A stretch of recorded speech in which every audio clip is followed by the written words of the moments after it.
A question I get nearly every week, if not every other week, is whether or not it is okay to eat peanut butter.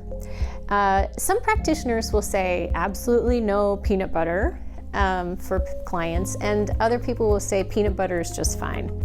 And as it goes, when you have these two camps, what we find is usually the truth is usually somewhere in the middle, and that's where I reside with that, because there are some sort of caveats to look for or things you want to notice. So peanut butter by itself, if it's just straight peanuts or maybe a little salt, I think is just fine.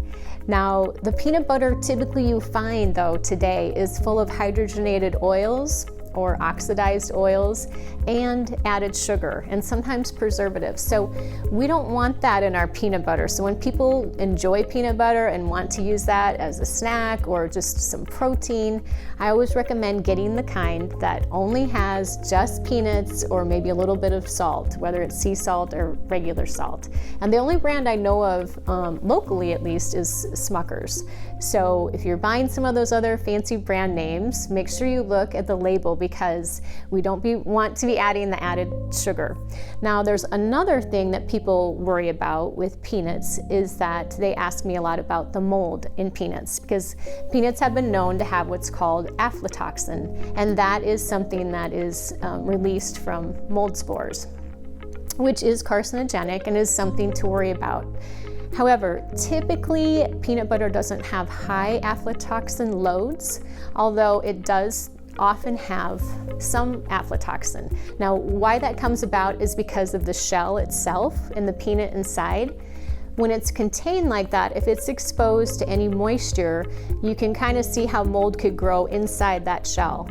And that's true for whether we're talking about pistachios or walnuts and even grains, such as corn. So the degree of which we may or may not have mold on the peanut butter is really dependent upon how it was stored, how it was processed, and unfortunately these do not get cooked out in peanut butter. So our government does look at that from time to time, the aflatoxin, and typically what they've found are the big brands that you find in grocery stores don't typically have super high levels of aflatoxin. However, if you are dealing with an autoimmune condition or things have cancer and things like that, it's a consideration that if you want to make sure you're not getting any mold or anything in your diet that you may want to think about. Other than that, I think peanut butter is just fine and can be a healthy snack. So hopefully that helps clear the muddy waters on peanut butter and can help you navigate if that's a good choice for you. Please feel free to call us at Okoboji Wellness Clinic for any health concerns.